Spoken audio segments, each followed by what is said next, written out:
Hey, what's up, guys? It's Matt here with DEFCON Gaming PC. Today we're going to talk about my i7 8700K and the plans that I have for it, which includes delidding and adding a copper IHS to it. Right now we're just going to do some thermals just to try to see what kind of baseline we're looking at. Right now I've got the copper IHS and I've got the Rocket 88, the 1150 Delid tool, Relid tool. We're going to use some thermal grizzly liquid metal on it, and then we're going to put it back in our PC that we're currently using, just to check and see what kind of thermals we're getting on it. Eventually we're going to be moving this over to a new system, same motherboard, same graphics cards, but we're going to be water cooling the Founders Edition 1080s in it. So we're just kind of doing the extreme, the best that we can to get, the coolest temps out of everything. It's kind of what we're trying to achieve here. And, to be honest with you, I didn't really see $40 for the Delid kit, the other $14 for a piece of copper. I didn't really see, that big of a deal in spending that much money on something like this. Even if we were to get 5C cooler, temps out of it, I think it'd be worth it. So, right now we're running the EK kit, the P280, the Performance 280 kit. It's currently in our NZXT H440 case, our Razor edition that we've custom modded and taken out the drive bay cages and put a tempered glass side panel on. So it's going to be interesting to see how this thing's going to run. So right now I've got IDA 64 pulled up. We monitor the temps and see what's going on. So I'm going to go ahead and start the stress test, and hopefully this won't crash our OBS so we can keep recording and see what's going on with it. So I'm going to go ahead and start it. We were running, right around 38, 40C. It's, pretty much heat soaked. This PC's been on. It stays on all the time, never gets shut off. So it runs pretty much 24/7. So use it for gaming, video editing. I'm currently have my X99 build tore down, so this is what I'm relying on for right now to, just my daily driver kind of stuff. So we're going to let this run for a minute. Right now, it looks like our package temps running about 78C. Now this is 8700K. It is running at 5 gigahertz. The voltage on it, I believe, is around 1.39, somewhere around in there. So, but I don't think I've ever seen this thing go above 80C. It's usually pretty good. We're not getting any throttling right now. I don't think I've ever seen any throttling on it. Usually I would run Intel's extreme tuning software to stress test it and check it, but for some reason it's not reporting my CPU clocks and such, so I don't know what's going on with it. I updated it and it still refuses to show CPU clocks and temps. So I downloaded trial version of IDA 64 just to see, what it was like. So yeah, our CPU core right now is 1.392 volts. So we're under that 1.45. This seems to be a really good overclocker. I've had it up to 5.1 on this same voltage setting. I just dialed it back just to that 5 gigahertz spot just to kind of even things out a little bit. So looks like, we're averaging 77, 78. I just saw one core hit 80C, but no big deal. So, looks to be doing pretty good. So we're going to pop the top on this puppy, throw on some liquid metal, throw on a copper IHS. Everybody's just raving about RockitCool's copper IHS and how great it is. And, we're going to throw it on this bad boy and see what kind of temps we get. Not really looking for any more overclocking headroom, just cooler temps. Since it stays on all the time, I think it would help it, you know, just in the longevity of it, just to, you know, throw something at it to try to cool it down. So when we move it over to our newer system, we're doing the EK Fluid Gaming on. We're actually probably, I'm kind of debating on whether to do a dual loop on this setup or not. If I do a dual loop on it, I may leave this kit on it and just move it to the new PC. I did order an extra radiator. I ordered the 360 rad for the GTX 1080 water blocks, just so I could keep them cooler. So I hadn't really decided what we're going to do. I don't know about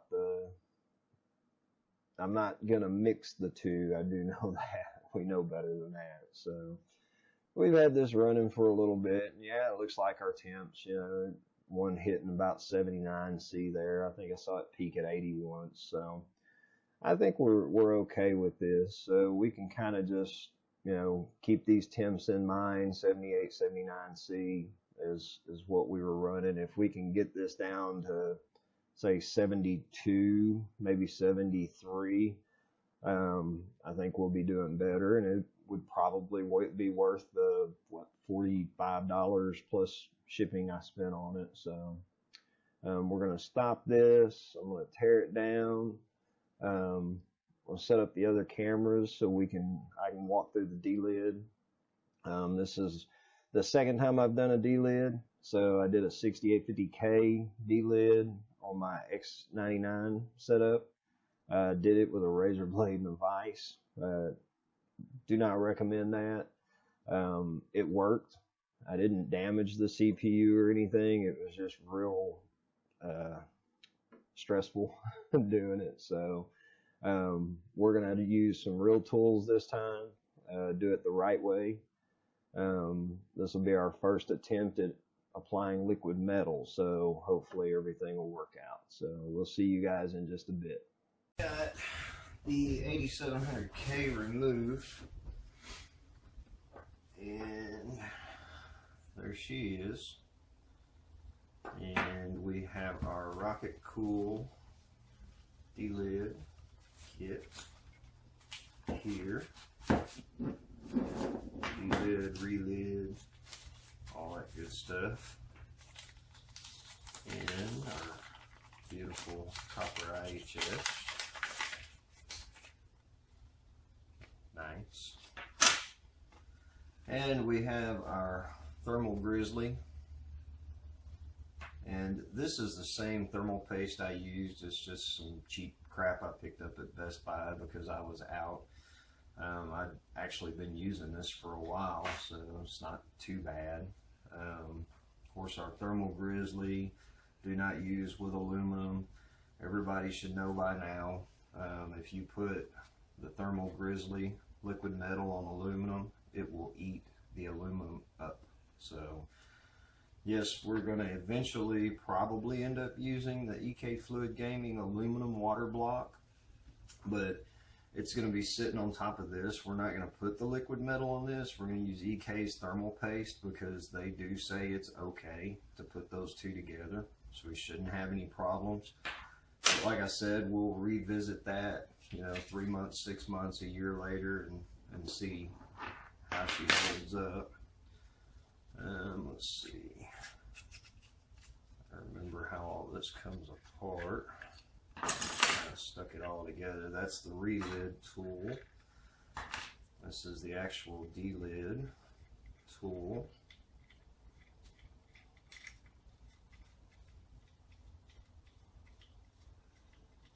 Get all of this out.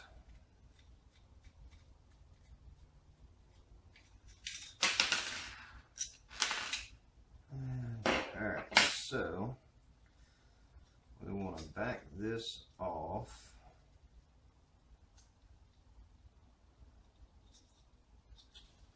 And see the triangle. We're going to line that triangle up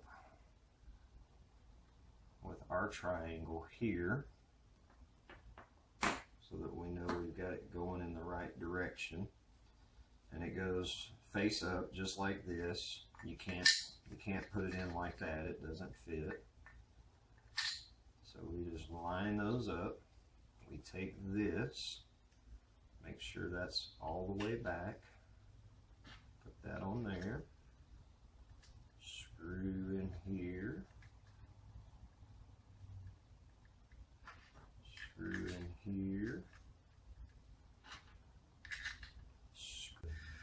We just tighten these screws. We're going to get these tightened all the way up. Snug them real good. Now we can snug this one down. Now what we're going to look at is, right now if I look through the top, I can see the R3QR on it. What we want to do is put our Allen screw in, and we're just going to start turning. It's going to start to feel some pressure, and I can see the 3.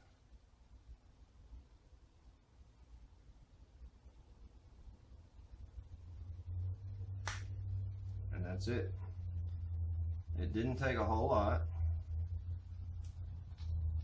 And I can see the IHS moving around inside there now.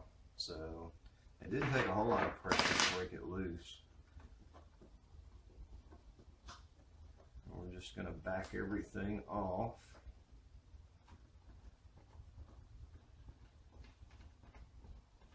That was a whole lot easier than using a hammer and a vise and a razor blade. Well worth the money spent on this tool. You can get some cheaper ones on eBay, but man, why? You know, the guys over at RockitCool, they're awesome. They build a good product and it's easy to use. So you can see there's all of our old thermal paste and all. Crappy Tim. Get our iFixit kit out here. Get us a little guitar pick out of it.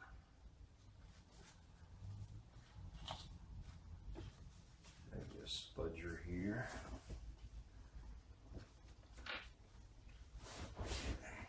We're going to get our alcohol wipe.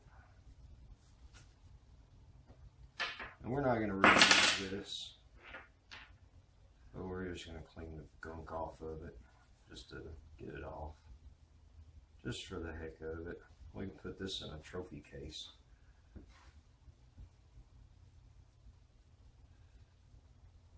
Make a keychain out of it, I guess. Alright, and then we're going to take our guitar pick, and we're just going to real lightly scrape the goop off here. And the reason we want to do that is we want this IHS, the new copper IHS, to sit as close to the die as we can get it. The more of that air chamber we take out of there, the more we contact this with the top, generally the better thermals you get. If you get it up, if it's too high, then what ends up happening is you get an air pocket or so in there, and it may be in an important spot, and your thermals will go up. So my overhead camera quit working, but you can see just how much of that stuff we can get off there. Just keep working at it. You don't want to use a razor blade to do this. because you don't want to damage the green part of the PCB. So just kind of slowly work at it. Take your time. Alright, so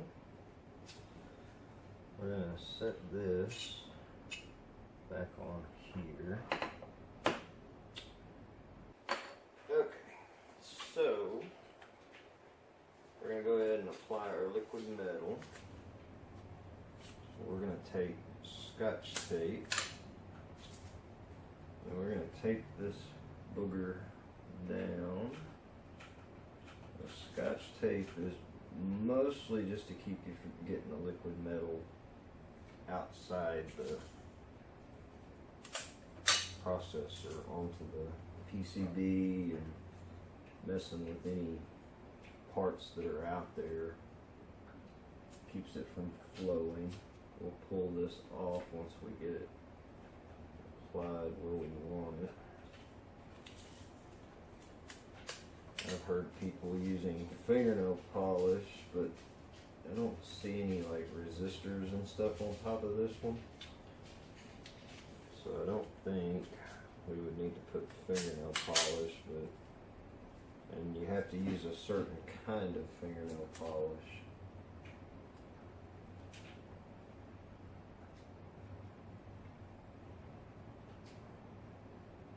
So we're just going to get this tape on here. Alright, and then we're going to take our thermal grizzly and we're just going to squeeze out just a tad bit. Nope, too much. And what we can do is just suck that right back up inside. And then we're going to take our Q-tip and we're just going to kind of smash it down on here. Just kind of spread it out.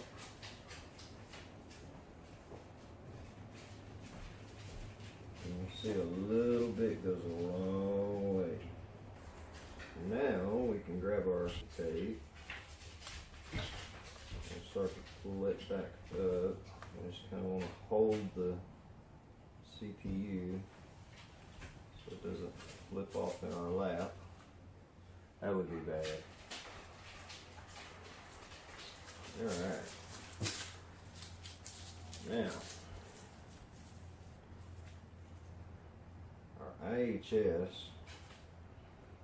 goes on like so. So basically you've got the two notches here, a notch here and a notch here. So our skinny part of the IHS on the top right here, these little skinny out portions, that's how you know where to line those up. And we're just going to take it and drop it. Kind of center it on there. Our tool is not for this one. So it doesn't, it's to put the old IHS back on. But it looks like we've got it pretty well centered. So what we're going to do now, we're going to take just a little bit of super glue, not a lot. And we're just going to dab a little bit on the corner here.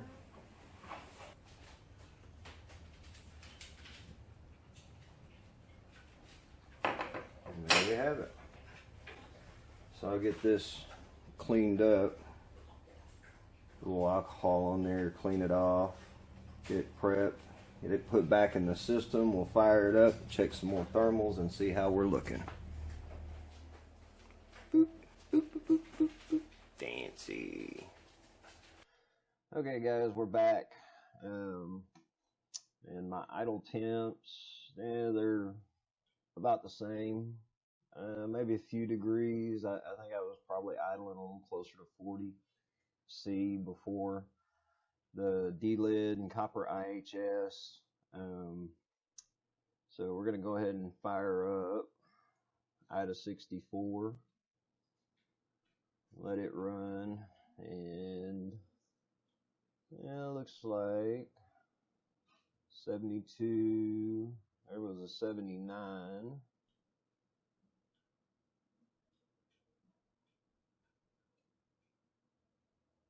Kind of all over the place, but there's another 79. 76. But our package temps dropped. I mean, our package temp, we're hovering between 71 and 74. But we don't know if that was the Delid or the copper IHS. Hoping a combination of the two, we're going to do the job. So, but it looks like we got some changes here. So I think we can be happy with this. You know, $45 for a total mod. So all in all, I think, you know, it's pretty much worth a $45-ish price range or whatever we spent on it. So, like I said, really all I was interested in was lowering that threshold a little bit, not really achieving a higher overclock. But, you know, with this, once we get everything set up and get in our new system, maybe we'll try and push those overclocks higher with the fluid gaming. Maybe have a dual loop. I'm not real sure, but all in all, I think it looks pretty good. So just let me know in the comments what you guys think. Do you think, you know, it was a combination of the two? Did the copper IHS really help that much? I've heard, you know, a couple of degrees difference on them. So, you know, $13, $14 part, 3 degrees, that might get you that extra 100 megahertz you're looking for to get it, you know, just that higher push on the clock. So, but all in all, I think it's happy. Just let me know what you guys think. Post comments, like us. If you didn't like the video, just don't ever watch again. So, we'll see you guys next time.